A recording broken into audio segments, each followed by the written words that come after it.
Joining us now is Mike Pompeo, former Secretary of State of the United States of America under President Trump, Fox News contributor, and chairman of CAVPAC, the Champion American Values PAC. You can follow him on Twitter at Mike Pompeo, and it's great to have you back, sir. Great to be with you, guy. I hope you're having a good day. Likewise. I want to start with the Russia-Ukraine conflict and Russia's invasion of our allies in Ukraine. We're at 100 days into that war, and it seems like in recent days the Russians have made some gains in the east. They are still vastly short of what they expected that they were going to be able to do, which is take over the country, take over the capital. That seems very unlikely at this point. But there's maybe a stalemate in the east with the advantage, at least in that region, shifting to the Russians, to the Kremlin. But a lot more U.S. support is flowing into that country and support from other European countries as well. What is your read on the state of that war and what Americans need to know about it 100 days in? Well, Guy, you've described the tactical and maybe operational situation on the ground there pretty nicely. I think that's precisely where it is. There's no doubt that Putin had a vision that he could topple the Ukrainian government quickly. That didn't happen. His military has been impacted hugely, and now they're in this slugfest of a fight in the south and in the east.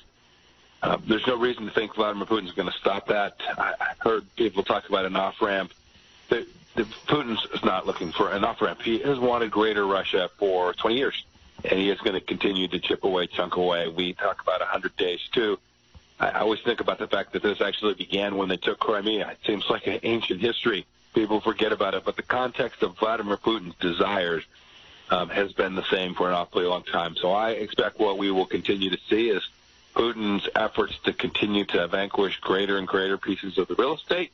He'll have places he makes tactical gains. I'm sure the Ukrainians will be successful, but there's no reason to think Vladimir Putin is looking to end this anytime soon, and that is tragic for the Ukrainian people. It's bad for all of Europe, and it'll impact us here in the United States as well.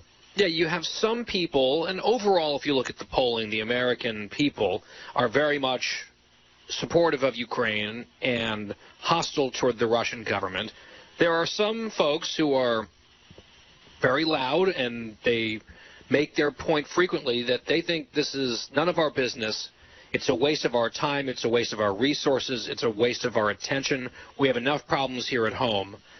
What do you say to that mentality overall? Guy, I do not share that view. It is the case that we've got lots of challenges here at home. We should absolutely confront them, but it does not mean that we either can or it's in our best interest to not do what we need to do for the Ukrainian people. Take the selfish, narrow interest of there is going to be significant food insecurity in the world in the coming months. I'm from Kansas. We always think about wheat.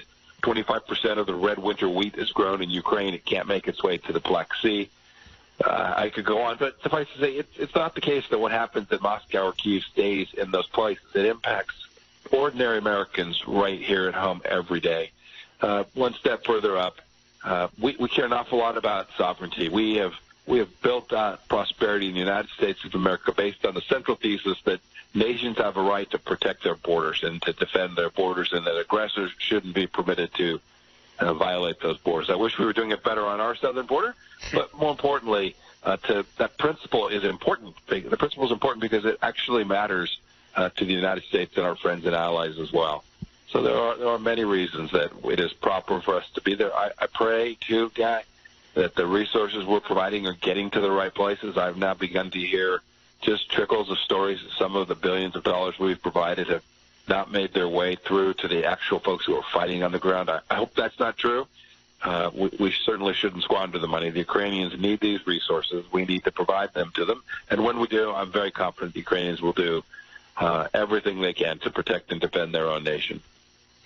Let's shift to China. Not that these are totally unrelated, but tomorrow marks the anniversary of the Tiananmen Square bloody, violent crackdown of pro-democracy demonstrations all those years ago. I remember I was a little kid living in Hong Kong at the time.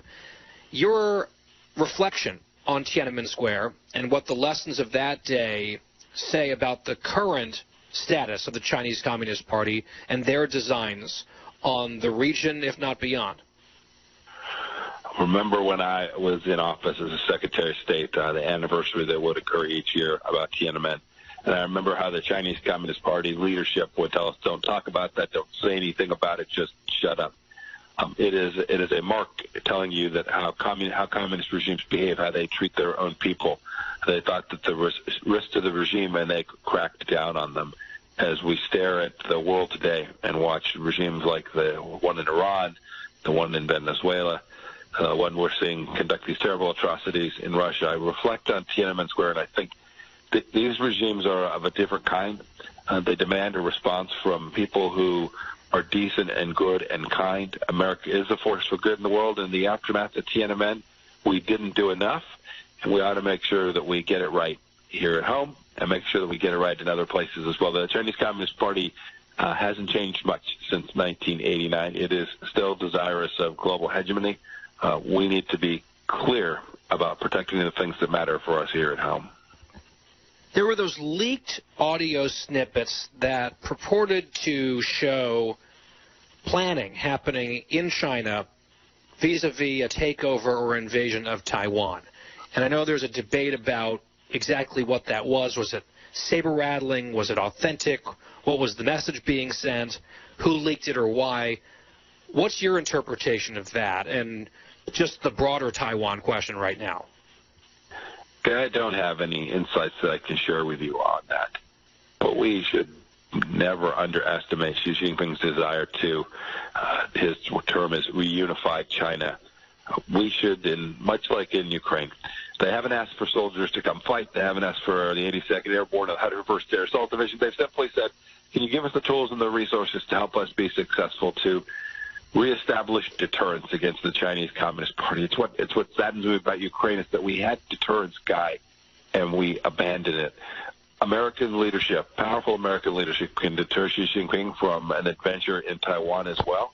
We ought to do that, both physically with the equipment that we can provide them, but also with building out the alliances in the region. Japan, South Korea, Australia, I could go on, but building out alliances in the region to demonstrate to Xi Jinping the resolve of the West to ensure that Taiwan is not subjugated to the Chinese Communist Party. A few moments ago, Mr. Secretary, you mentioned Venezuela. We know that given all the struggles that we have here at home on gas prices, part of the Biden administration's response, unbelievably, has been to go effectively beg for Venezuelan oil or access to Venezuelan oil. What's your reaction when you see that as one of their plans? It just demonstrates the absence of competence inside the administration. Goodness gracious, guy. We have the capacity to have energy dominance here at home. It's really straightforward. It doesn't take any huge governmental action. Just take your foot off the throat of the energy industry. And I'm speaking broadly, all of the above energy. We can produce this for ourselves. We ought not be constraining energy at home, not only because we want affordable prices, but for the jobs and wealth it creates for the companies that produce it here at home, and instead to turn to someone who's running a narco state, someone like Maduro, who's actually in the hands of the Russians and the Cubans, being controlled by them, and we're going to go ask them to see if we can't create some jobs there in Venezuela. It is nutty. It demonstrates an absence of understanding, and it also shows that they're incompetent in their basic understanding of how the American people think about their lives and affordable energy. We have the capacity to do it, and these folks have simply thrown it away. The president is potentially going to go to Saudi Arabia to try to work on some of these issues as well. That's obviously a huge producer of oil as well. Do you think it would be useful for President Biden to go to the Saudis? It'd be great if we had good relationships with the Gulf states, the Emiratis, the Saudis, the Kuwaitis, the Qataris, the Omanis, the whole group. The Biden administration had said, nope, we're not going to deal with the Crown Prince in Saudi Arabia. That's a mistake. The kingdom is an important partner of the United States, an important security partner. 100 million barrels and change a day, guy, of demand for crude oil products. The Saudis are always going to be a significant part of that. I think it'd be very constructive to develop a relationship with the Kingdom of Saudi Arabia. We all know that we've got to get the human rights element with nations right all across the world. boy, they are certainly a better alternative to going to get crude oil. If you're going to import it from someplace in the world, they beat the heck out of the Iranians and the Venezuelans. I want to ask you in that same neighborhood about not just a peace deal, but now a free trade agreement that has been signed, inked in the last few days between the Israelis and UAE. That's yet another positive development related to the Abraham Accords, which the Trump administration and you guys presided over. I know at the time it was hailed by some as a significant achievement. It was poo-pooed and dismissed and even demeaned by others, I think, for political reasons. Here is another step toward normalization, one that seemed not that long ago close to unfathomable. Your thoughts on that? It's really good stuff. It's good stuff for the people of Israel. It's good stuff for the people of the United Arab Emirates. But more importantly, it demonstrates that a country with a foreign policy that says my goal is to wipe Israel off the face of the earth can't really be serious about understanding the way they ought to operate, what's good for their own people. So this trade agreement is another outcome of that. Really great leaders, the Crown Prince of the Emirates, Mohammed bin Zayed, Prime Minister Netanyahu, now Prime Minister Bennett, building out a set of relationship. It's good for America too, Guy, because we all know how many times we've sent our young men and women to fight and do really hard things in those deserts of the Middle East. To the extent we can build peace, we can create frameworks for prosperity like this trade agreement. The risk that we have to send Americans there to do hard stuff is reduced, and that is a really good thing for the United States. Yeah, and we, meaning America, brokered the peace deal, which then opened up the space for this type of agreement to come to fruition and go online, and that should benefit people in both countries and then also in the region for the reasons that you just stated. Lastly, Mr. Secretary, I have to ask you about this. I saw you in New York not that long ago, a couple of weeks ago. We were both at an event for the American Swiss Foundation, which is a great organization. You were the keynote speaker that evening. We got a chance briefly to chat before your speech, and I know other people have observed this already. I had not really seen you much in person since you left office. The transformation of how you look is pretty dramatic. You've lost a lot of weight. I read an article where you said you adjusted your diet a little bit. You're doing some exercise. It is striking how much better shape you're in now. How have you done that?